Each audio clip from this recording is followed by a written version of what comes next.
Est-ce que vous attendiez à un tel succès, en fait? Imaginez que je vous réponde oui. Oh non. Non. Et bon, on savait qu'il y avait une demande parce que moi, ça fait bientôt 5 ans que je suis très engagé dans le secteur associatif avec le mouvement citoyen Les Engagés que j'ai fondé en 2017. D'essayer de réconcilier les jeunes avec le débat d'idées, avec l'engagement citoyen. Et donc, depuis 5 ans, on va voir les lycéens, les étudiants, les jeunes actifs et on essaie de les convaincre de l'importance de la politique du vote. Et donc je savais qu'il y avait une demande de la part de notre génération pour un outil accessible au plus grand nombre, pour un outil ludique, pour un outil qui puisse enfin nous permettre, une jeune génération, de comprendre les enjeux de cette élection et de se repérer dans un paysage politique qui est très flou.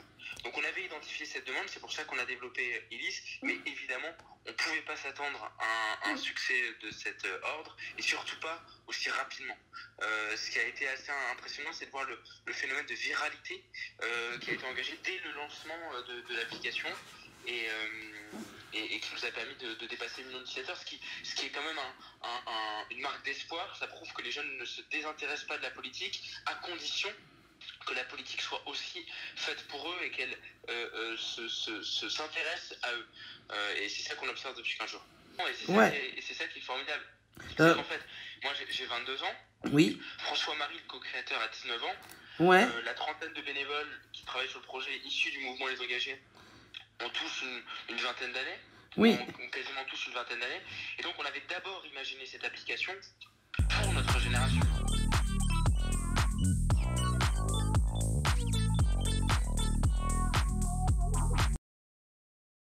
On s'est rendu compte depuis le lancement qu'elle plaisait aussi à nos parents, à nos grands-parents. Vous voyez, je l'ai fait tester à ma grand-mère, elle a adoré, elle l'a montré à ses amis.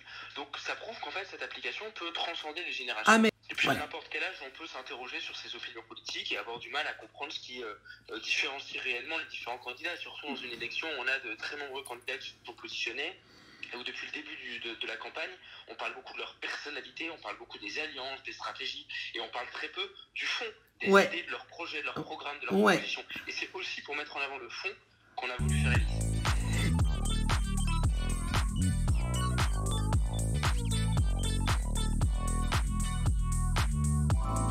Alors c'est 2 mois de travail, on a commencé à travailler à partir de fin octobre 2021, la première fois que j'ai appelé François pour imaginer ce projet, c'était autour de la mi-octobre 2021, donc c'est du travail, mais c'est 2 gros mois de travail, heureusement pas des années, mais 2 gros mois de travail pour faire 2 choses, d'abord pour imaginer l'idée, pour imaginer l'application, pour la coder informatiquement, et puis avec notre équipe de rédacteurs, effectivement pour recenser quasiment 500 propositions. C'est ça.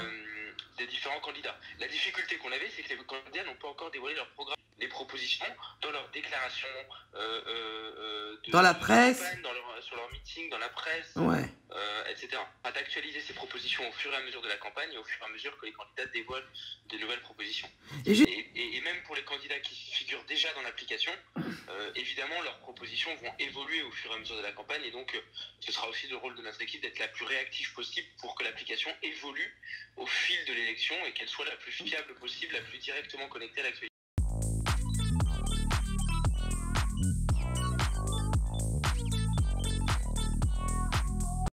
C'est évidemment de suivre l'actualité, de repérer les nouvelles candidatures, les nouvelles propositions, et avec notre équipe de rédacteurs d'être à jour. C'est davantage un travail éditorial, on va dire, et de contenu.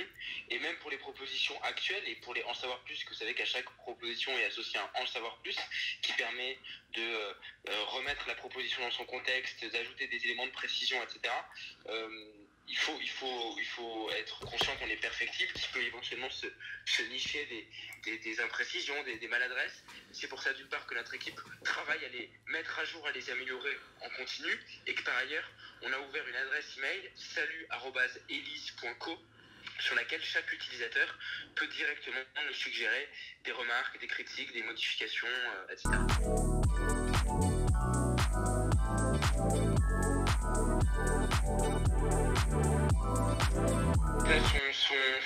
L'application circule dans les équipes de campagne. D'accord. Ça suscite la curiosité et l'intérêt à la fois à gauche et à droite du spectre politique. D'accord. C'est intéressant de voir qu'en fait, on réussit notre pari qui est de rester apartisan et de ne roulé, si j'ose dire, pour aucun bord partisan en particulier. Bravo. Puisque c'était vraiment ça notre volonté. On a fait en sorte qu'il y ait autant de propositions par candidat, aucun mécanisme ou biais idéologique qui viendrait favoriser ou défavoriser un candidat. Et donc, évidemment, même si les partis politiques sont au courant, notre défi, ce sera de ne pas être instrumentalisé et de garder ce caractère partisan. Et on sera vigilant là-dessus jusqu'à la fin de l'élection. Mais surtout, ce qui est le plus gratifiant, c'est de lire des centaines de jeunes qui nous écrivent sur les réseaux sociaux nous expliquant qu'ils ne s'intéressent pas à la politique, qu'ils n'avaient pas forcément l'intention d'aller voter en avril et que grâce à Élise, ils comprennent un petit peu mieux les enjeux de cette élection et que potentiellement, ils iront finalement voter. Et génial. C'est notre objectif initial. Convaincre les citoyens, en particulier les jeunes, mais en fait, vous l'avez dit, hein, c'est pas que les jeunes, tous les citoyens, d'aller voter. Moi, c'est mon combat depuis 5 ans. C'était déjà mon combat quand j'ai créé Les Engagés en 2017. C'était au lendemain des élections législatives qui, déjà à l'époque, avaient été marquées par des records d'abstention. Il y a quelques mois, j'ai écrit un livre, Génération engagée, qui parlait justement aussi des nouvelles formes d'engagement et du rapport de notre génération au vote. Là, j'ai fondé à la rentrée une ONG qui s'appelle À Voter, qui est la première contre l'abstention. Donc c'est mon combat depuis des années. Et en fait, ce que je trouve assez enthousiasmant, c'est qu'avec Élise, ce combat n'est plus, prend une ampleur très forte grâce à la puissance d'un outil technologique viral qui peut parler vraiment à tous les jeunes de quelque sensibilité partisane que ce soit, de quelque parcours personnel ou professionnel que ce soit, et des jeunes de tous les horizons. Et c'est ça l'objectif.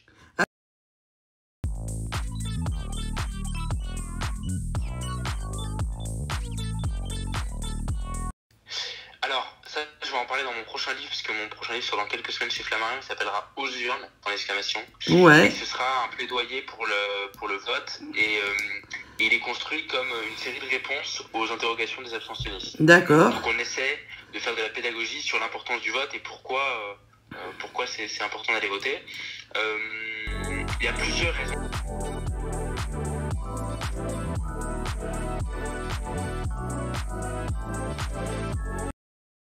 Très structurelles qui peuvent expliquer l'abstention. Et les réponses, elles sont protéiformes. Moi, j'en vois plusieurs. La première, c'est effectivement l'importance d'aller parler aux jeunes là où ils sont, et notamment sur les réseaux sociaux. C'est pour ça que des vulgarisateurs en ligne comme Hugo Décrypte, Gaspard G, Jean Massier sur Twitch jouent un rôle fondamental parce qu'ils inventent de nouveaux formats, complémentaires de ceux déjà proposés par les médias traditionnels, mais qui parfois résonnent mieux avec le langage, les codes, les attentes des jeunes de notre vie. Le deuxième point, c'est qu'on a besoin d'initiatives citoyennes et technologiques, comme on essaie de le faire avec Élise, comme l'avait fait dans un registre totalement différent Guillaume Rosier au moment de Covid Tracker. Oui. En fait, même si le sujet n'est absolument pas le même, on est dans les deux cas sur une situation où un problème d'intérêt général est identifié depuis plusieurs années. Les pouvoirs publics ont du mal à les résoudre et des citoyens se mobilisent pour apporter une partie de la réponse. Donc ça, j'y crois et j'espère que c'est un des éléments de solution.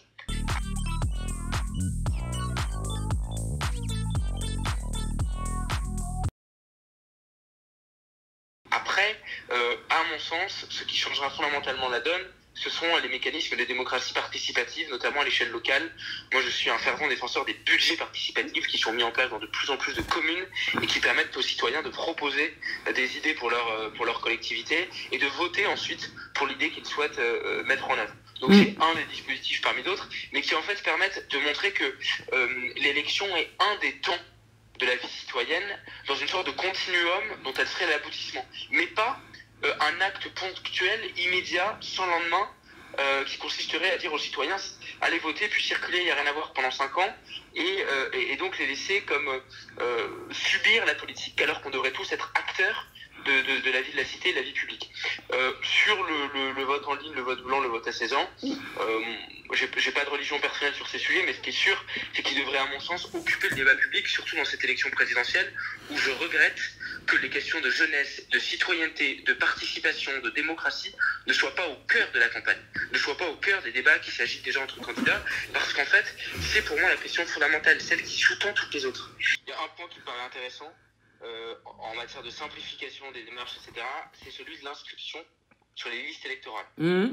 Aujourd'hui, il y a un phénomène dont on parle très peu, et qui est en fait la raison d'être de l'ONG À Voter que j'ai cofondée à la rentrée, qui est celui de la mal-inscription ou de la non-inscription sur les listes électorales, qui touche des millions d'électeurs, et qui touche par exemple très concrètement un étudiant qui, arrivé à 17 ou 18 ans, Ouais.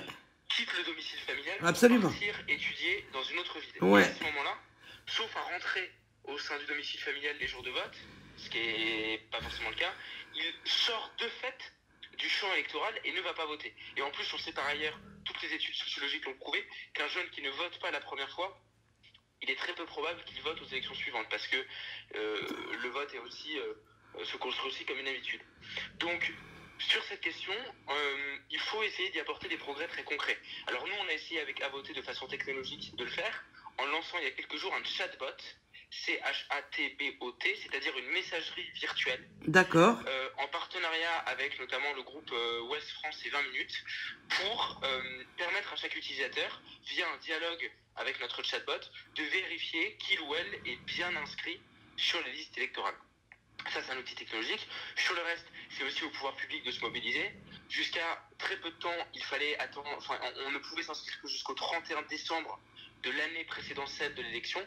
Désormais, depuis quelques années, oui. on a jusqu'à 6 semaines avant le scrutin. Ouais. À mon sens, on peut même envisager, il ne serait pas inintéressant d'envisager qu'on avance encore davantage cette date. Puis enfin, soyons fous, pourquoi ne pas imaginer par exemple des bureaux de vote dans les campus étudiants?